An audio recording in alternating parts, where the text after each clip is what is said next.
আজকে কিন্তু তোমাদের সাথে বন্ধুরা দারুণ একটা রেসিপি শেয়ার করব। আজকে তোমাদের বাড়িতে থাকা কিছু উপকরণ দিয়ে instant masala dosa recipe share করব। মশলা ধোসা বানানোর জন্য কী কী উপকরণ নিয়েছি চলো দেখে নিই। এখানে মশলা ধোসার জন্য নিয়েছি আমি সুজি, লাগছে ময়দা, টক দই, এখানে নিয়েছি চীনাবাদাম, পেঁয়াজ কুচোনো, এখানে আছে ছোলার ডাল, নুন, শুকনো লঙ্কা, এখানে নিয়েছি আমি খাওয়া সোডা, লাগছে হলুদ, ধনের গুঁড়ো, কারি পাতা, সর্ষে, লঙ্কার গুঁড়ো, কাঁচা লঙ্কা, রসুন আর নিয়েছি আলু সিদ্ধ। প্রথমে ধোসা তৈরি করার জন্য আমি এখানে একটা ব্যাটার তৈরি করে নেব। এখানে আমি 200 গ্রাম সুজি নিয়ে নিয়েছি, 1 কাপ ময়দা,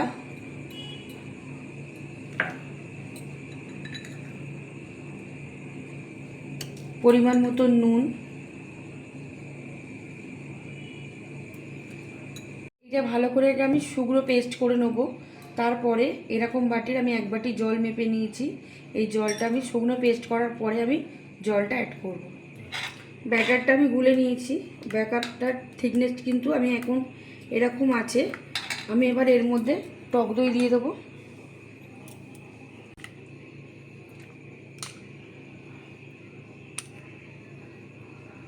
তিন চামচ টক দই,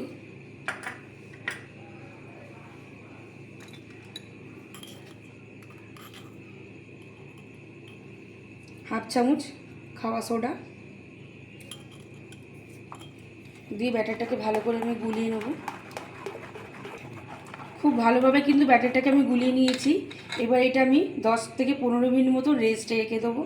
এবার এখানে আমি কড়াই বসিয়ে দিয়েছি। আমি এবার একটু ছোলার ডালটাকে একটু শুকনো খোলায় আমি নেড়ে নেব।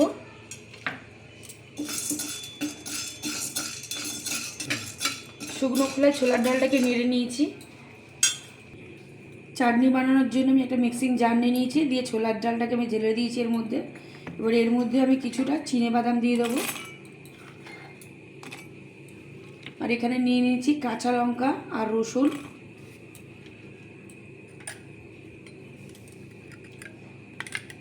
দিয়ে দেবো টক দই, 3 চামচ মতন টক দই দিয়ে দিলাম। এবার দেবো পরিমাণ মতো নুন।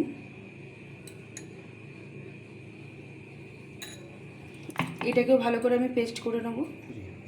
এখানে আমি চাটনিটা একদম ভালো করে পেস্ট করে নিয়েছি। এবার এখানে কড়া বসানো হয়েছে। কড়ার মধ্যে আমি খুব সামান্য পরিমাণে সাদা তেল দিয়ে দেবো। খুব সামান্য পরিমাণে সাদা তেল দিয়ে নিয়েছি। এবার ফোড়ন দিয়ে দিচ্ছি এখানে চাটনিটাকে আরও টেস্ট হওয়ার জন্য শুকনো লঙ্কা, সর্ষে,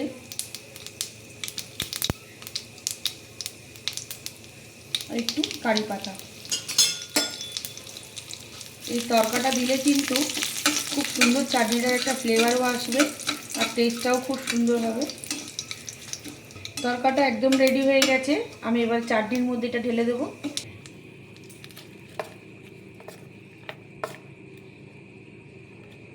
একদম রেডি চাটনিটা। এবার পুরটা, আলুর পুরটা আমি বানিয়ে নেব। এখানে আমি শুকনো লঙ্কা ফোড়ন দিয়ে দিচ্ছি, দিয়ে দেবো সর্ষে, বাদাম,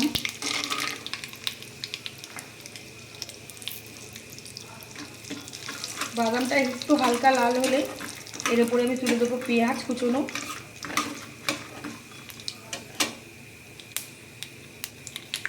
পেঁয়াজ কুচোনো। এবার দিয়ে দেবো কারি পাতা।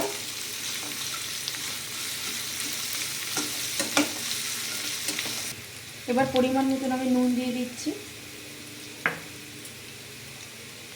খুব সামান্য পরিমাণে হলুদ গুঁড়ো, লঙ্কার গুঁড়ো, ধনের গুঁড়ো।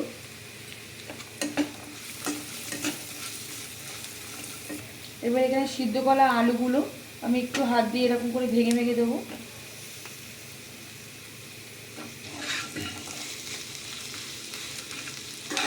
ভালো করে ভাজা মশলার সাথে একসাথে আমি এগুলোকে আলুটা দিয়েও একটু ভালো করে ভেজে নেব।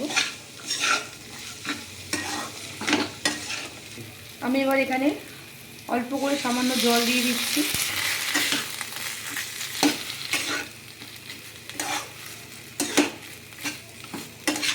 আলুর পুরটা কিন্তু একদম রেডি হয়ে গেছে। একটু ঘাটা ঘাটা হয়েছে পুরটা কিন্তু আলুর এরকমই হবে। ধোসা তৈরি করার জন্য আমি এখানে একটা বড় তাওয়া বসিয়ে নিয়েছি। তাওয়ার মধ্যে খুব সামান্য পরিমাণের এখানে সাদা তেল দিয়ে দেবো আমি।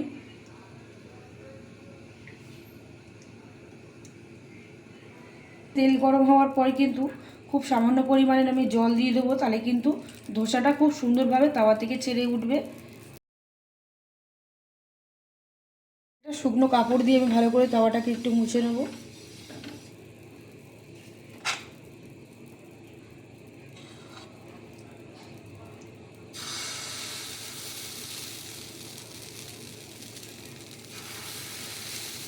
দিয়ে আস্তে আস্তে এরকম করে করে ঘুরিয়ে দেবো আমি তাওয়াটার মধ্যে ধোসাটাকে। আর এই সময় কিন্তু গ্যাসের ফ্লেমটা একটু মিডিয়াম রাখতে হবে। এবার অল্প অল্প করে আমি ধোসার মধ্যে আমি একটু সাদা তেল ছড়িয়ে দেবো। আর আস্তে আস্তে কিন্তু ধোসাটা দেখো তোমরা বন্ধুরা খুব সুন্দর গা থেকে ছেড়ে যাচ্ছে। এবার যে আলুর পুরটা করে রেখেছিলাম, আলুর পুরটা আমি এবার এখানে দিয়ে দেবো।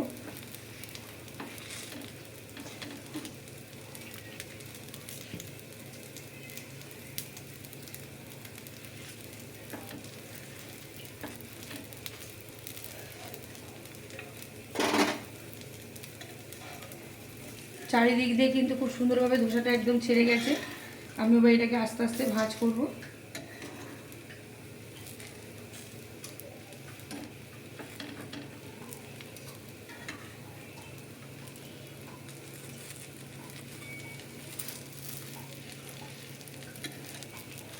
একদম কিন্তু দোকানের মতনই লাগছে দেখতে।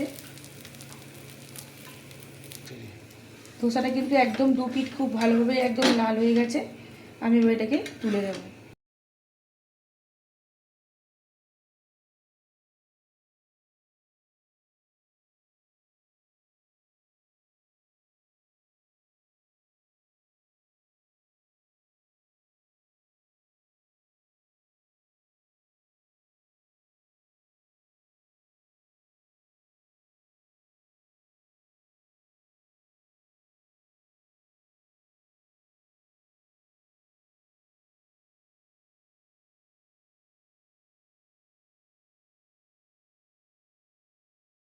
সুন্দরভাবে কিন্তু একদম ছেড়ে যাচ্ছে।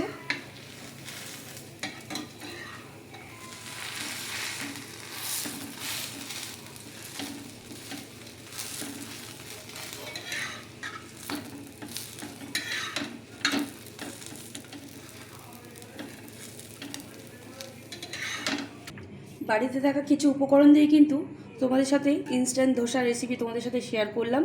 আর খুবই সহজে আর খুব কম সময়ে কিন্তু এই ধোসাটার রেসিপি তৈরি হয়ে যায়। আর আজকের রেসিপিটা যদি তোমাদের ভালো লেগে থাকে তাহলে প্লিজ একটা লাইক কমেন্ট শেয়ার। আর যারা এখনও পর্যন্ত আমার চ্যানেলটাকে সাবস্ক্রাইব করোনি প্লিজ তাদের কাছে অনুরোধ রইল আমার চ্যানেলটাকে সাবস্ক্রাইব করে আমার পাশে থাকার জন্য।